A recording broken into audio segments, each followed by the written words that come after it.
नमस्कार, आप देख रहे हैं जनमत की पुकार न्यूज और मैं आर.के. जायसवाल। आइए खबरों पर नजर डालते हैं। आज की पीसी हम लोग सितंबर की शुरुआत में कर रहे हैं और इसका कारण ये है कि अब जैसे जैसे मॉनसून दिल्ली और उत्तर भारत में ख़त्म होगा, ऐसी मौसम की परिस्थितियां बनेंगी कि आसपास के राज्यों के किसान, खास तौर पे उत्तर प्रदेश, हरियाणा, पंजाब और राजस्थान के किसान जो हैं वो अगली फसल की तैयारी करेंगे। धान की फसल काट के गेहूं की फसल बोने की तैयारी चलेगी और यही वो समय है जिस वक्त पराली के कारण जो पोल्यूशन बढ़ता है, जो प्रदूषण बढ़ता है, वो अब पूरे उत्तर भारत के अंदर वो दिखाई देगा। एक एजेंसी है सफर, उसके मुताबिक करीब 45% पोल्यूशन जो उस समय दिल्ली में होगा वो सीधे तौर पे पड़ोसी राज्यों की पराली जलने से होगा। केंद्र सरकार जब इस पे कुछ नहीं कर पाई तो सुप्रीम कोर्ट ने इस पे कड़ा रुख अख्तियार किया और उन्होंने अपने जजेस की अपने रिटायर्ड जज के अधीन एक कमेटी बनाई और केंद्र सरकार ने उस कमेटी को हटाने के लिए सुप्रीम कोर्ट में कहा कि हम एक कमीशन बना रहे हैं और उस कमीशन को पावर दी जाएंगी कि वो कमीशन जो है पूरे उत्तर भारत के अंदर प्रदूषण के ऊपर और खास तौर पे पराली से होने वाले प्रदूषण के ऊपर काम करेगा। इस कमीशन का नाम है CAQM, commission on air quality management. इसको हिंदी में नाम दिया जाता है वायु गुणवत्ता प्रबंधक आयोग। वायु गुणवत्ता प्रबंधन आयोग जो है एक आयोग है, कमीशन है, जिसने पिछले कुछ दिनों में दिल्ली के 4 पड़ोसी राज्यों से उनका स्टेटस मंगवाया है कि आपने पराली से होने वाले प्रदूषण को रोकने के लिए क्या क्या तैयारियां की हैं। और बहुत दुख की बात है और मुझे लगता है कि आश्चर्य की बात नहीं है, दुख की बात है कि इन चारों राज्यों ने, जिसमें 2 जो है वो भाजपा के अधीन है और 2 जो है वो कांग्रेस के अधीन है। हरियाणा और उत्तर प्रदेश भाजपा की हैं, पंजाब और राजस्थान कांग्रेस की हैं। इन चारों राज्यों ने कोई काम नहीं किया है कि किस तरीके से पराली से प्रदूषण को रोका जाएगा। पराली से प्रदूषण रोकने के कई उपाय इस वक्त देश के अंदर उपलब्ध हैं। सबसे पहला तो बायो डिकम्पोजर, जो कि दिल्ली सरकार ने पिछले साल कई लोगों को दिखाया कि कैसे बायो डिकम्पोजर से आप जो पराली का जो स्टबल है उसको गलाकर खेत के अंदर ही खाद बना सकते हैं। तो उसके बारे में इस आयोग ने इन राज्यों से पूछा। जिन मशीनों से इस स्टबल को निकाला जा सकता है और इसको प्रोसेस करके इस्तेमाल किया जा सकता है, इस तरीके की बहुत सारी मशीनें उपलब्ध हैं बाजार में। और केंद्र सरकार ने इन राज्यों को कहा था और आयोग ने राज्यों को कहा था कि आप इन मशीनों को किसानों तक पहुंचाने के लिए, इसके ऊपर सब्सिडी देने के लिए आप अपना प्लान जो है आयोग को दें। तो आयोग की ऑब्जर्वेशन है कि राज्यों ने कोई प्लान जो है आयोग को नहीं दिया है। सिर्फ कागजी कार्रवाई है कि जो पराली आएगी उसका हम इथेनॉल बना लेंगे, उसको हम इंडस्ट्रियल यूज़ में इस्तेमाल कर लेंगे, उसको हम एग्रीकल्चर के अंदर इस्तेमाल कर लेंगे। कैसे इस्तेमाल करेंगे इसके बारे में कुछ नहीं बताया, सिर्फ कागजी कार्रवाई है। मशीनरी कैसे, किस तरीके से, किस प्रोसेस से किसानों तक पहुंचेगी, उन तक सब्सिडी पहुंचेगी, इसका कोई ब्यौरा जो है इन स्टेट्स ने नहीं दिया है। बायो डिकम्पोजर जो है वो कैसे मास स्केल पे बनाया जाएगा, किसानों को डिस्ट्रीब्यूट किया जाएगा, इसका कोई प्लान जो है इन राज्यों के पास नहीं है। किसान पराली ना जलाएं, इसके लिए कहा गया था, कोर्ट ने कहा था कि आप 100 रुपये प्रति क्विंटल की मदद हर किसान की करेंगे ताकि वो पराली ना जलाकर किसी और तरीके से इस स्टबल को, इस पराली का इस्तेमाल करे। उसका कोई प्लान जो है आयोग को नहीं दिया गया है, क्योंकि चावल की ही एमएसपी जो है, धान की एमएसपी जो है वो डिक्लेयर्ड है, बाकी फसलों की एमएसपी नहीं है। इसलिए अभी भी किसान जो है सबसे ज्यादा धान ही उगा रहा है और धान ही काट रहा है। तो स्टबल की जो है क्वांटिटी जो है वो इस बार भी उतनी रहेगी जो पिछले साल हुआ करती थी।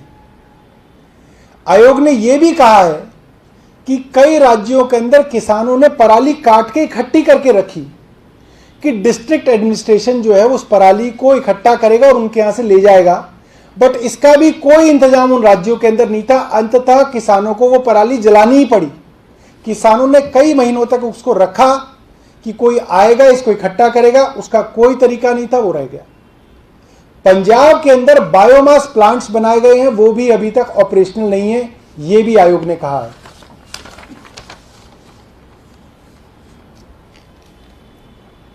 क्रॉप रेजिड्यू मशीन्स, इसकी district wise estimation, purchase, distribution और एलोकेशन का कोई प्लान राज्यों ने नहीं बनाया है। हर गांव और क्लस्टर के लेवल पे नोडल ऑफिसर बनाने थे, वो ऑफिसर्स भी अभी तक नहीं अपॉइंट किए गए हैं। इस वजह से ये जो आयोग है, एयर क्वालिटी मैनेजमेंट कमीशन जो है, उसने इन चारों राज्यों को लताड़ा है और चारों राज्यों की जो रिपोर्ट है जिसमें इन्होंने कहा था कि हमने ये तैयारी की है, उसको खारिज कर दिया है और इनको कहा है कि आप जल्द से जल्द पूरा प्लान लेके आयोग के सामने आए कि आप कैसे पराली जलने से रोकेंगे। एक बात और मैं बताना चाहता हूं, राज्यों के पास सिर्फ एक ही तरीका है जिसको ये सबसे आसानी से हर साल करते हैं कि जिन किसानों को पराली जलाते वक्त देखते हैं उनमें से कुछ लोगों के ऊपर ये एफआईआर दर्ज कर देते हैं, कुछ लोगों के ऊपर ये फाइन दर्ज कर देते हैं। मगर कोर्ट्स ने भी कहा है और दिल्ली सरकार भी ये कह रही है कि ये सोल्यूशन नहीं है। जब तक आप किसानों को कोई सोल्यूशन नहीं देंगे, मशीन उपलब्ध नहीं कराएंगे, हैप्पी सीडर उपलब्ध नहीं कराएंगे, बायो डिकम्पोजर लिक्विड मुहैया नहीं कराएंगे, तब तक जो है पराली की समस्या पूरे उत्तर भारत के अंदर रहेगी। आज आम आदमी पार्टी ने ये प्रेस कॉन्फ्रेंस इसलिए की है, जब पराली का धुआं पूरे उत्तर भारत में छा जाएगा तब हम सब लोग ढूंढेंगे किसको दोष ढूंढा जाए, किसको दोष दिया जाए, किसके ऊपर जो है पूरे दिन जो है आज की न्यूज़ चलाई जाए। तो मैं आप सब लोगों को बता रहा था कि आज समय है कि आप इस खबर को जोर शोर से उठाएं ताकि ये पड़ोसी राज्य जहां पे पराली जलेगी 2 महीने बाद, 1.5 महीने बाद, ये पहले ही कोई प्लान बना के इस आयोग के आगे पेश करें ताकि इस बार जो है पोल्यूशन कम हो सके। बहुत बहुत धन्यवाद। अगर आपके पास कोई सवाल है तो आप पूछ सकते हैं। Thank you.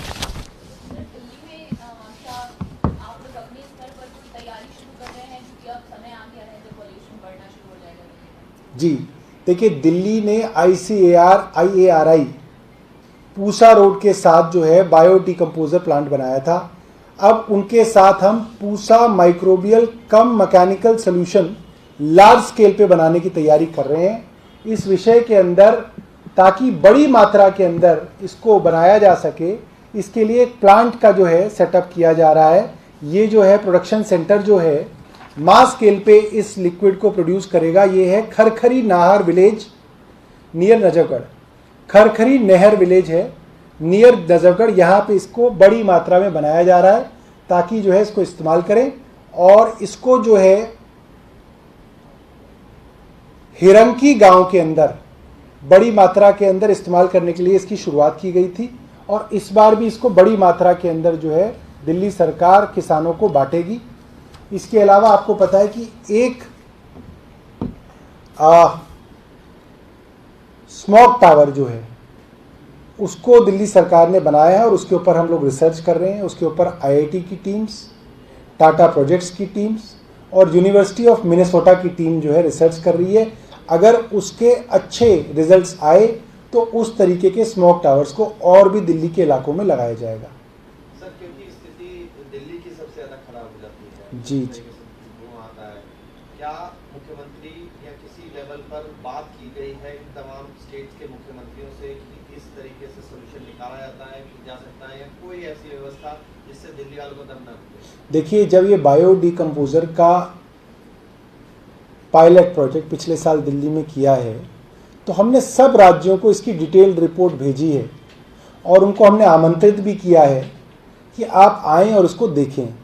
और सबसे बड़ी बात यह है कि ये जो एयर क्वालिटी मैनेजमेंट कमीशन है, इसने खुद इस बायो डिकम्पोजर सॉल्यूशन को अडॉप्ट किया है और सब राज्यों को कहा है कि दिल्ली की तर्ज पे आप भी इस बायो डिकम्पोजर को इस्तेमाल करें, ताकि जो आपकी खेतों की पराली है उसको आप वहीं पे गलाकर आप उसका जो है मैन्योर जो है खाद बना सकते हैं।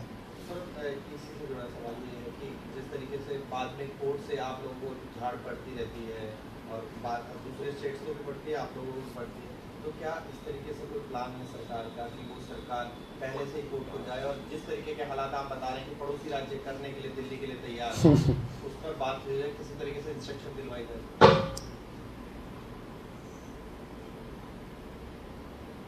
कोर्ट्स ने एक कमीशन बनाया था जस्टिस मदन लोकुर के अधीन और केंद्र सरकार को घबराहट थी कि ये कमीशन अगर कारगर हुआ तो सख्ती से अड़ोसी पड़ोसी राज्यों से निपटेगा। केंद्र सरकार के पास एक बड़ा राजनीतिक मुद्दा होता है जिससे वो दिल्ली सरकार को घेरने में हर बार सफल होते हैं। मुझे लगता है इसी कारण उन्होंने उस कमीशन को ना बनाकर एक नया कमीशन बनाया है। हमें खुशी है कि इस कमीशन ने भी ये पाया है कि अड़ोस पड़ोस के जो राज्य हैं वो अपनी जिम्मेदारी पूरी नहीं कर रहे हैं।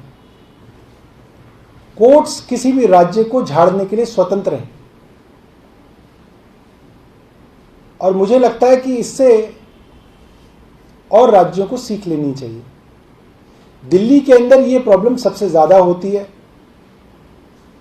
क्योंकि दिल्ली एक लैंडलॉक्ड स्टेट है और दिल्ली की टोपोग्राफी ऐसी है कि ये सारा का सारा जो धुआं है दिल्ली के ऊपर आके इकट्ठा हो जाता है, सस्पेंड हो जाता है। हालांकि पिछली बार पराली के समय में मैं खुद ड्राइव करके दिल्ली से चंडीगढ़ गया, पूरे रास्ते दिल्ली से लेकर चंडीगढ़ तक स्मॉग छाया हुआ था। मुझे ऐसा लगता था कि शायद दिल्ली पे ही स्मॉग है, मगर पूरे रास्ते पंजाब हरियाणा में उतना ही स्मॉग था और चंडीगढ़ पहुंचते पहुंचते तो लगभग दिल्ली से भी ज़्यादा बुरा हाल था। AQI कुछ दिनों तो चंडीगढ़ की दिल्ली से भी खराब होती है, मगर दिल्ली क्योंकि देश की राजधानी है, बहुत सारे मीडिया हाउसेस दिल्ली में हैं, तो दिल्ली को इसका फ़ायदा भी है और दिल्ली को इसका नुकसान भी है कि दिल्ली की बदनामी बहुत होती है।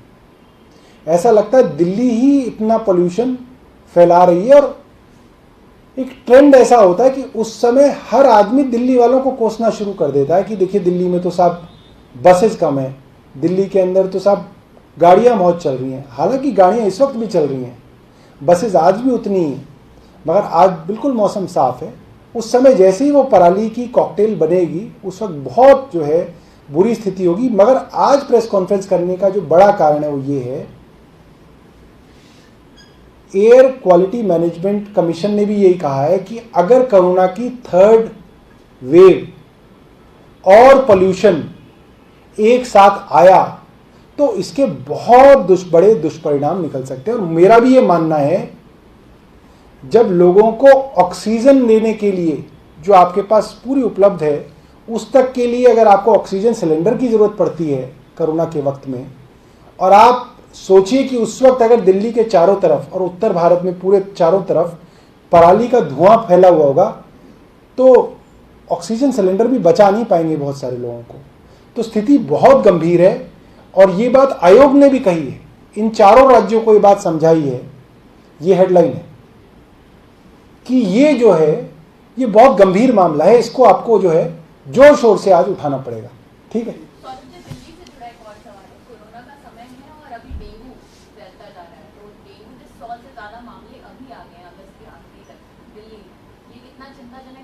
पिछले साल इसको कंट्रोल करने में रहे 100 तक आप नहीं पहुंचे और अभी की स्थिति 124 मामले आ गए 2018 के बाद इतने मामले। देखिए, मैं दिल्ली के अंदर रहता हूँ और मैं अभी भी इंतज़ार कर रहा हूँ कि एमसीडी वाले कब मेरे घर पे आके चेकिंग करके वो एक नंबर लिख के जाते हैं, मलेरिया विभाग, कि वो आपके घर आए और उन्होंने एक नंबर और डेट डाली कि वो यहाँ पे आ गए।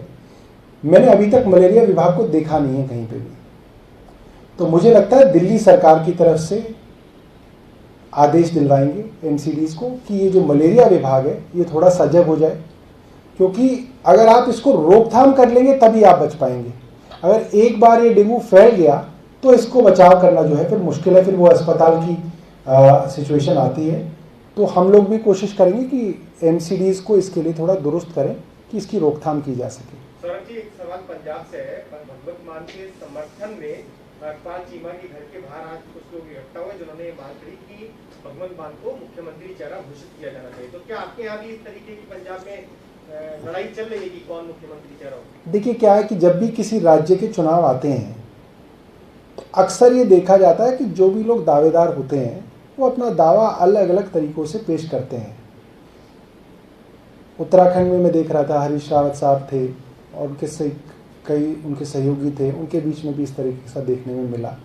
तो मुझे लगता है कि ये चलता रहता है। इसको जो है एक क्या कह सकते हैं, एक चुनाव आने से पहले की जो एक सरगर्मी होती है उसकी तरह इसको लेना चाहिए।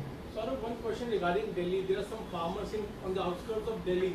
We are talking about Parali. How are you going to discourage them? Because there are farmers of Delhi also who do this whenever monsoon ends. So, Delhi government has been working closely with the Pusa Institute to create biodecomposer solution, and now we are producing it at mass scale. So that will be distributed to the farmers of Delhi, and it was distributed last time also as a pilot project, but we will do it at a larger scale this time. नमस्कार, मैं R K Jaiswal और आप देख रहे हैं जनमत की पुकार न्यूज। अगर आप जनमत की पुकार को यूट्यूब चैनल पर देख रहे हैं तो कृपया चैनल को सब्सक्राइब कर लें, या फेसबुक पर देख रहे हैं तो पेज को लाइक करें, फॉलो करें।